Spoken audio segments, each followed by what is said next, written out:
Bagseed Chronicles is a podcast about cannabis and the people who enjoy it. I hope to provide commentary about cannabis cultivation, cannabis enjoyment, cannabis as an herbal remedy, and hopefully continued cannabis liberation. Now join me, Uncle Dig, and let's overgrow the world.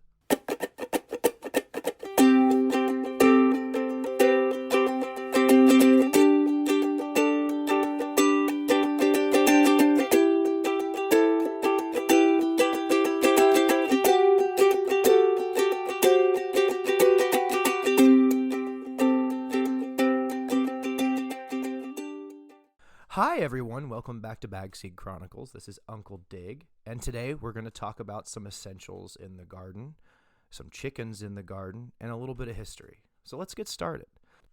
Today we're going to talk about different sources for genetics. One of my favorites over the course of my growing time has been bagseed. Now all bagseed is seed that you find in cannabis or that you find loose in other kinds of cannabis material and that you just pop. You don't often know exactly what it is. So it's always kind of an interesting journey of discovery. Now, bagseed is cool because it teaches you about the plant. It forces you to pay attention, and it sometimes rewards you with unique colors and flavors that are hard to find or exceptionally weird. Fun mutations are more likely to occur with bagseed. Plus, it's super fun not to exactly know what you will have until you can smoke it or consume it. Now, there are some cons to bagseed. Bagseed can be male. It can be runty. It could have small buds. It could have unpredictable flowering times. These challenges can make it hard to successfully grow bagseed in some locations. If you have a short growing season or want to ensure success on your first crop, bagseed may not be the best option for you. For example, this last winter, I grew some purple panty dropper from bagseed, and it turned out to be 100% male. It was devastating because I really wanted more purple weed. Clones are good. They're pretty consistent, and they can provide you with decent yields and a predictable crop. Now, I have grown clones in the past, but they're never my primary method of growing because clones don't have a taproot. The way they make clones is by cutting a clone off of a mature cannabis plant. And when they do that, that will grow lateral roots, branching roots, but it won't grow that big, beefy taproot that really sucks up water and really helps seedlings outperform clones once they reach maturity. And as you can tell, my best results have been with seeds. If you don't want to grow from bagseed, then there are plenty of reputable breeders to choose from. Feminized seeds are good if you worry about culling males, but watch out for hermaphroditic traits, like stray male flowers so they don't pollinate your crop. There is no way other than cloning to completely ensure that your plant won't demonstrate hermaphroditic traits, even if it's feminized. So periodically, always check for sex, even when you think you know what you've got. It can avoid a lot of problems. Now, when I talk about hermaphroditic traits, what I'm talking about is when a cannabis plant flowers and it shows both female flowers and male flowers, and sometimes those male flowers that it shows won't be very large or easy to see. So you really want to get up close in the crooks of the branches and kind of keep an eye on what your plant is doing. And there's tons of online references you can look up to see what different male and female flowers look like, and those can really help you determine whether your plant is male or female.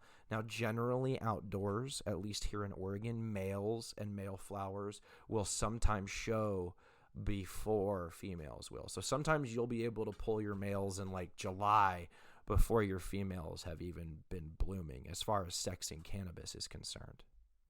Buck, buck, buck, buck, buck, buck, buck, buck, buck, buck, buck, buck. A gardener's best friend, chickens. Now, as I promised before in the last episode, today we're going to talk about why I like chickens in my garden and how they've helped me.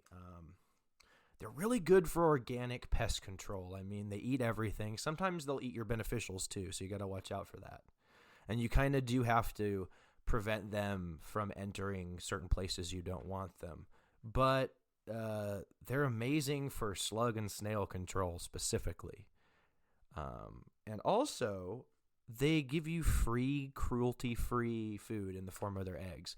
You can let your chicken run all over the place, do whatever it wants, and then just pick up its eggs. It's free food. They're going to do it anyway. Why not benefit? I never understood why, as long as they're free range, why eggs aren't part of any like back to earth like vegan or vegetarians like source of food, because you can really have a almost completely symbiotic relationship with your chickens.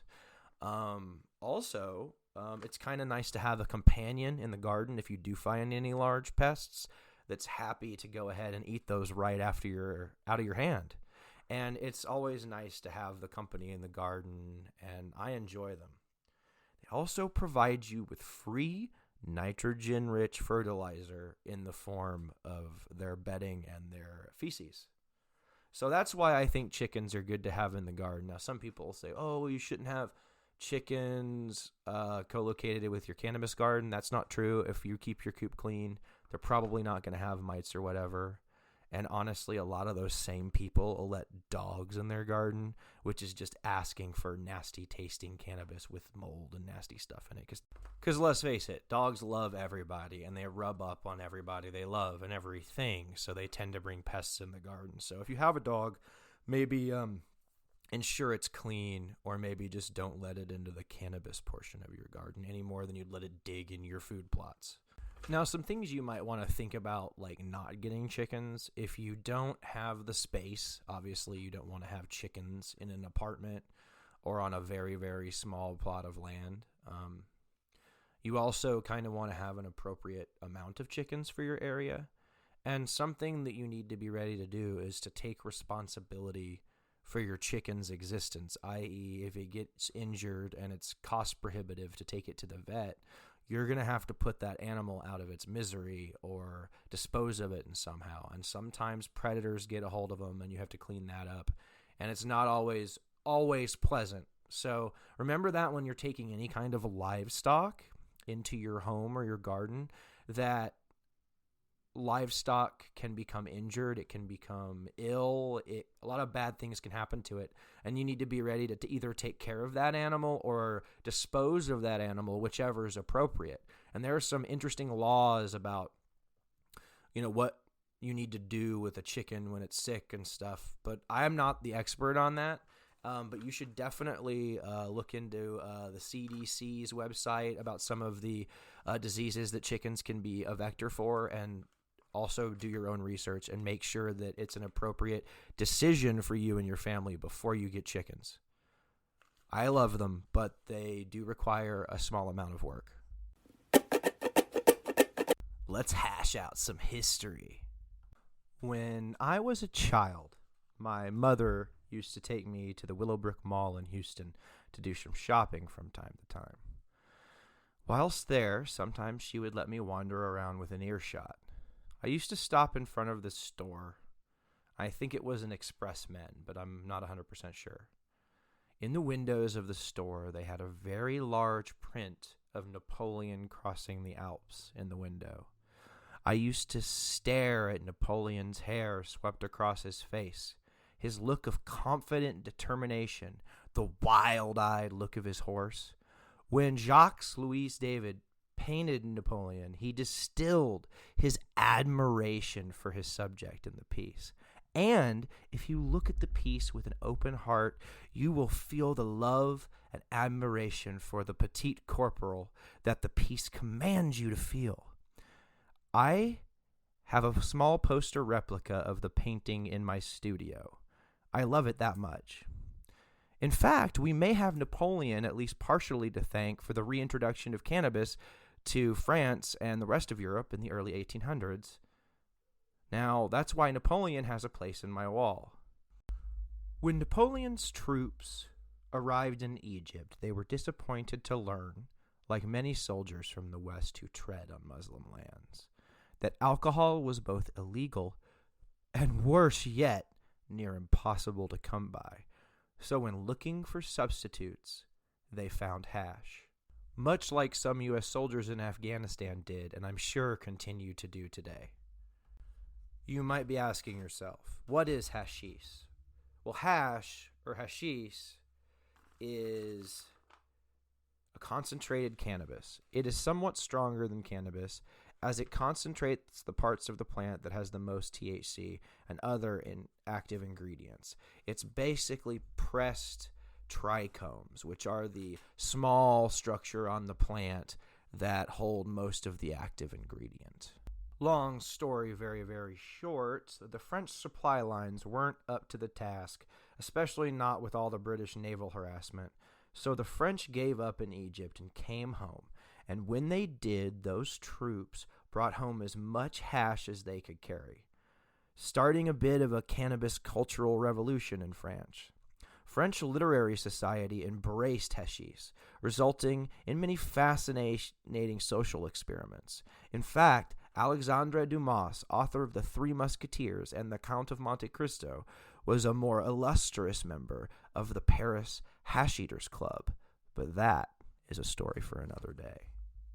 Often, people credit Napoleon as the first French prohibitionist. He, however, didn't issue the order to French troops in Egypt to stop consuming cannabis or hashish, an order they mostly ignored.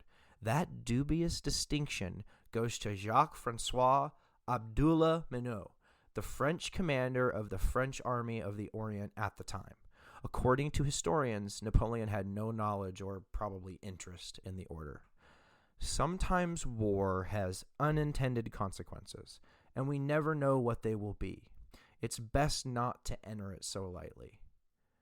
I hope that cannabis can bring people more peace in the future and less conflict. A short aside about Napoleon's wars of conquest and just colonialism in general. Colonialism is always bad. It always negatively affects the people being colonized and makes monsters out of the colonizers. Wars are usually that way too. To everyone in Texas and the southern part of North America struggling with the storm or the aftermath of this winter weather we're having, my thoughts are with you. Please stay safe. Spring is coming soon. Let's overgrow the world. Thank you for listening to Bagseed Chronicles. You can contact me on Instagram at Uncle Dig or at my email, uncledig4@gmail.com. The producer of the music found on this podcast is Chad DeVilliers. He can be found on YouTube at Ukuleles Are Stupid and on Instagram at Chadwick Enterprises.